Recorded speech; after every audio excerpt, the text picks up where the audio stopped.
마켓 인터뷰 시간입니다. 네, 이 시간에는 뉴스토마토 보도국 김혜실 기자와 함께하도록 하겠습니다. 어서 오십시오. 안녕하세요.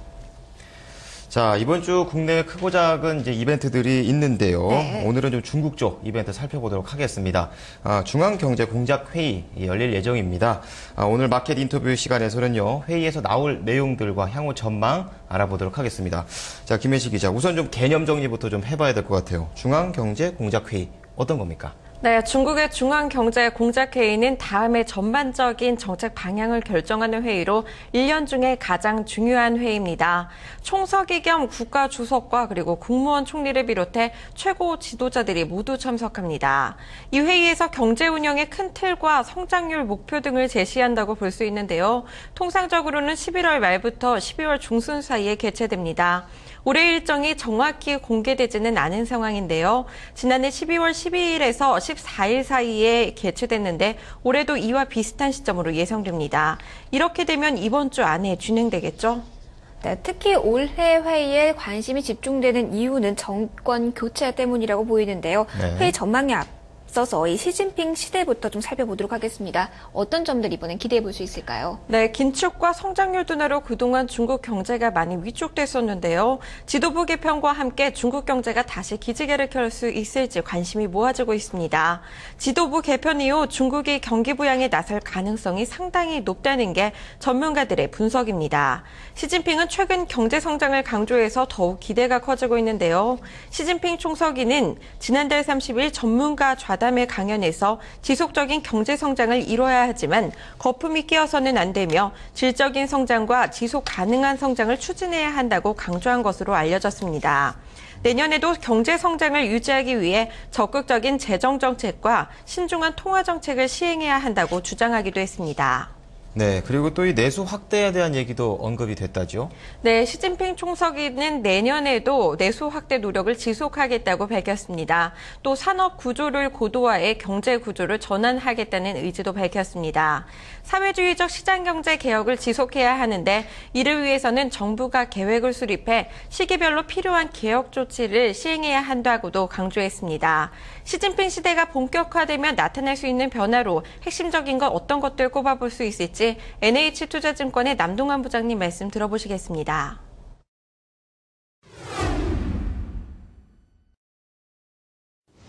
시장에서 알려진 것처럼 새 정부에 대한 기대감들이 이제 계속해서 시장에서는 작용을 하고 있다 이렇게 판단이 됩니다. 다만 시장에서 예측했던 것만큼의 통화 그리고 부양책들이 어느 정도 유입이 될지 여부가 관건일 것으로 판단이 되는데 이에 대해서는 최근 발표가 되었던 중앙정치국회에서의 일단 거시적인 경제정책 목표 등을 통해서 어느 정도 시장에서 이제 밝혀졌다 이렇게 판단이 됩니다. 이를 요약을 해본다라면 아무래도 이제 성장 모델의 전환 그리고 산업의 구조조정 부분 등이 대표적인 부분이 될 것이다 이렇게 판단이 되고 있습니다. 시장에서는 이런 부분들에 대해서 일단 세부적으로 살펴보는 것들이 세금 경감을 통한 기업들의 투자 확대 그리고 아무래도 이제 소비 부분에서는 특소세 감면 등을 통해서 소비 활성화 등을 좀 이끌지 않겠는가 이렇게 기대를 해보고 있습니다. 그럼에도 불구하고 새 정부에서 놓치지 못하는 부분이 기존 정부에 대한 정책을 유지하고 그리고 이를 통한 안정화의 목표를 두고 있다는 점에서 봤을 때 큰 변화의 물결들은 이어지지 않을 것이다. 네, 새 정부의 정책 기조는 성장 모델 전환 그리고 산업 구조 조정으로 보셨는데요. 네. 이러한 흐름을 따라서 보면 민간 소비 활성화도 좀 기대해 볼 수 있다 이렇게 볼 수 있겠는데 이번 회의에서 어떤 정책들이 채택될지 좀 짚어주시겠습니까? 네, 적극적인 재정 정책과 그리고 신중한 통화 정책이라는 형 기조를 유지하면서도 도시화, 내수 확대 등을 통해서 내수 주도형 경제로 전환한다는 방침입니다. 대외적으로 유럽 채무 위기와 미국 경기 침체가 지속되고 있어 중국은 경제 정책 방향 잡기에 고심하고 있는 것으로 알려졌습니다. 하지만 중앙경제공작회의에서 2012년 경제 운영의 목표를 안정성장으로 설정할 것이 유력합니다. 이번 중앙경제공작회의에서는 내년 7.5%의 경제성장이 목표로 제시될 것이 유력하게 시장에서 예상되고 있습니다. 내년도 GDP 성장률 목표를 7.5%로 정하는 것은 정책의 연관성과 지속성을 유지하는 데 부합하다는 건데요. 12차 5개년 계획과 이번 18차 전국 대표대회에서 언급한 2020년 주민소득 2배 증가 목표와 연결된다는 겁니다. 중앙경제공작회의에서 나올 수 있는 내용들 어떤 것들이 있을지 남동환 부장님께 의견 들어보시겠습니다.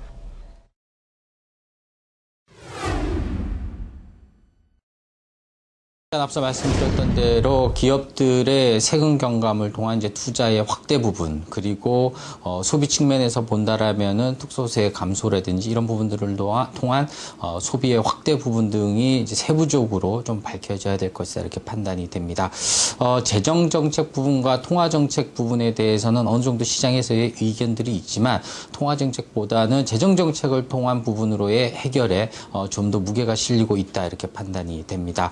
경제 정책의 지속 그리고 안정을 목표로 하고 있는 새 정부의 밑그림에서 일단 시장에서는 아무래도 구조조정에 대한 완만한 속도가 예상이 되고 있는 측면이고요. 그리고 시장에서 기대하고 있는 부양책에 대해서 시장의 어떤 무게에 실린 거대한 시장의 부양 조치보다는 좀 더 안정적인 국면으로의 입금 현상이 나타나지 않겠는가 이렇게 판단이 됩니다. 네, 정리해보면 두 가지 정도로 요약을 할 수가 있는데요. 이 세금 정책을 포함하는 재정 정책과 그리고 통화 정책의 변화를 좀 관심 있게 지켜보자 이렇게 얘기를 해 주셨습니다. 자, 계속해서 기업 세금 감면 얘기가 계속 나오고 있는데요. 가능성은 얼마나 됩니까? 네, 실제로 지난달 중국 정부가 투자세를 폐지해 투자를 활성화하기로 했습니다. 투자세는 고정자산에 투자하는 기업이나 개인에게 지난 2000년부터 잠정적으로 부과해온 세금입니다. 하지만 내년 1월 1일부터 폐지하기로 한 건데요.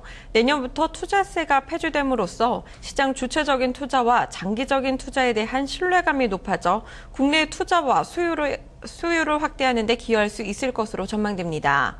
투자세 폐지 등 기류가 세금 감면을 통한 투자 확대로 가고 있는 만큼 이번 공작회의에서도 일련의 세금 감면 정책들을 기대하고 있는 겁니다. 네, 이렇게 세금 감면과 민간 소비 활성화 대책이 나온다면 내년에 중국 경제 좀 성장 기대해 볼 수 있는 걸까요? 네, 대다수 국내외 전문가들이 수개월 동안 하락세를 지속했던 중국 경기가 내년에는 낙관적일 것으로 전망하고 있는데요. 올해보다 나은 8% 이상의 성장률을 기록할 거라는 전망이 우세합니다. 국제통화기금 IMF가 내년 중국 경제 성장률을 8.2%로 예상했고요. 세계은행이 8.1%, 그리고 스위스은행이 7.8%, 골드만삭스가 8%를 전망했습니다. 중국 경제가 이번 4분기에 하강을 멈추고 내년에는 안정적인 성장세로 돌아설 거라는 건데요. 중국 경제 성장 속도가 둔화됐지만 주기적인 것일 뿐 비교적 재정이 튼튼하고 부채 비중도 낮기 때문에 8% 성장은 무리가 없다고 봤습니다.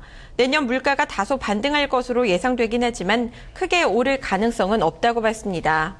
특히 도시화가 중국의 고속 경제 성장을 유지하는 원동력이 될 거라는 평가가 많은데요. 도시화를 위한 인프라 건설 등의 투자가 관련 소비를 자극하면서 장기적으로 중국 경제 성장을 이끄는 견인차 역할을 할 수 있을 거라는 겁니다. 중국의 내년 경제 성장 기대해 볼 수 있을까요? 남동환 부장님 의견 들어보시겠습니다. 네, 일단 현재 시장에서 예상하고 있는 부분들은 올해의 경제 성장률 유지 정도의 시장 움직임이 예상이 된다 이렇게 판단할 수 있습니다. GDP가 이제 7.5% 선을 유지할 것이다 이렇게 전망이 되고 있는데 그 이유는 아무래도 현재 신규 정부에 대한 기대감과 함께 최근 시장의 방향성을 봤을 때 어떤 구조적인 부분에서의 큰 변화보다는 안정적인 구조에서의 변화를 모색하고 있다라는 부분. 계속해서 시장에서 기대하고 있는 것은 공격적인 재정 정책 그리고 안정적인 통화 정책에 무게를 두고 있다라는 점에서 보았을 때 시장에서 예상하는 것보다 좀 더 경제 성장률이 초과 달성을 할 수는 있지만 그 폭은 좀 제한적일 것이다 이렇게 판단이 됩니다. 또한 하방 경직성들도 어느 정도 제한이 될 것으로 판단이 되고 있습니다. 이런 부분들은 신정부에 대한 기대감 그리고 신정부가 내놓은 청사진에서의 어떤 수치들을 근거로 봤을 때 일단 큰 변화보다는 좀 더 안정적이면서도 일단 추가적인 움직임들에 대해서 네, 부장님께서는 내년에 이 중국의 경제 성장률이 올해하고 좀 비슷한 7.5% 수준으로 좀 전망을 하셨고 네. 성장을 좀 제한적으로 보십니다. 자, 그렇다면 그게 국내 증시에 어떤 영향을 미치게 될까요? 네, 일단 증권가에서는 이번 공작회의가 증시에는 중국 모멘텀으로 작용할 수 있을 것으로 내다보고 있습니다. 공작회의를 통해서 정책적 불확실성이 낮아지면서 우선적으로는 중국 시장의 반등이 기대되고요. 그리고 경제정책 방향과 부양책 등을 감안하면 우리 증시에서도 당분간은 중국 모멘텀을 기대해 볼 수 있다는 의견입니다. 중국 경제공작회의 이후 우리 증시에 미칠 영향 기대해 볼 수 있을지 남동환 부장님 말씀 들어보시겠습니다.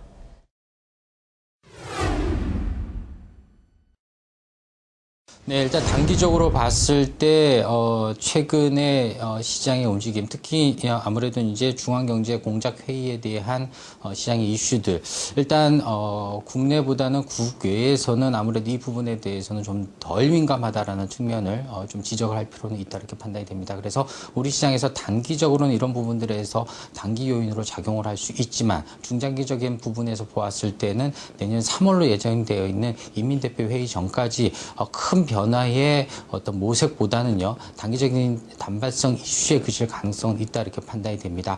그보다는 최근에 발표됐던 중국의 경제 지표들, 아무래도 이제 산업 생산 부분이라든지 그 밖에 소매판 부분들이 예상보다 크게 개선됐다라는 점, 이런 부분들이 미국 경제 지표의 긍정적인 지표와 함께 좀 연말 그리고 내년 상반기에 대한 경기 기대감을 갖게 하고 있는데, 그렇기 때문에 펀더멘탈 요인에 대해서만 보았을 때는 아무래도 경제 지표가 좀 더 시장에 무게를 미치는 요인이 되지 않을까 이렇게 예상을 해봅니다.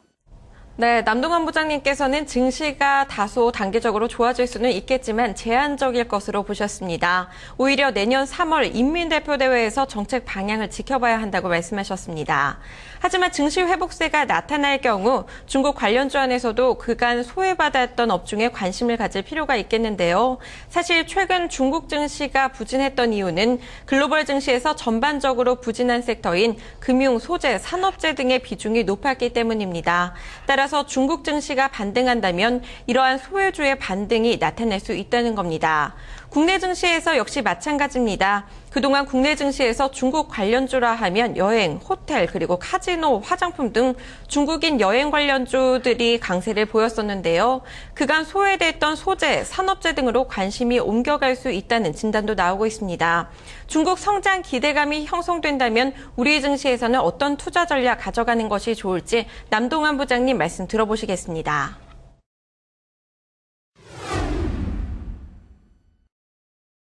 성장 동력을 제공할 수 있는 중국에 대한 기대감, 그리고 최근에 미국발 경제 지표를 통해서 두 강대국의 경제 회복 국면들, 이런 부분들에 대해서 좀 긍정적으로 읽어내는 부분들이 있습니다. 그래서 이런 부분들은 내년도 상반기까지 좀 시장의 펀더멘탈 요인을 좀 긍정적으로 이끌어가지 않겠는가 이렇게 전망을 하고 있습니다. 그럼에도 불구하고 이제 단기 방향성에 대한 어떤 제한성이 있다라는 점을 좀 읽을 필요가 있을 것으로 판단이 됩니다. 내년도도 시장의 움직임들, 경기 방어주보다는 일단 중국의 경기 움직임들, 그리고 글로벌 경기 회복세가 나타난다라면은 아무래도 이제 경기 민감주들에 대한 시장의 포커스가 좀 더 확대되지 않겠는가 이렇게 예상을 하고 있습니다. 네, 경기 민감주와 정책 관련주의 변화를 기대해 볼 수 있다고 하셨습니다. 중국 경제 공작회의로 긍정적인 변화들이 나올 수는 있겠지만 이전의 정책 안정성을 가져가면서 나타나는 변화이기 때문에 다소 제한적인 성장을 예상하셨습니다. 하지만 중국에서 나올 수 있는 성장 위주의 정책들과 내년 8%를 전후한 성장률이 기대된다는 점에서 우리 증시 영향력도 살펴보면서 가셔야겠습니다. 네, 오늘은 중국 경제공작회의에서 나올 수 있는 내용들, 그리고 그에 따른 투자 전략까지 알아봤습니다. 김혜실 기자, NH투자증권의 남동환 부장님 말씀 잘 들었습니다. 고맙습니다. 네, 토마토 모닝쇼 3부 여기까지 하고요. 저희는 4부에서 돌아오겠습니다.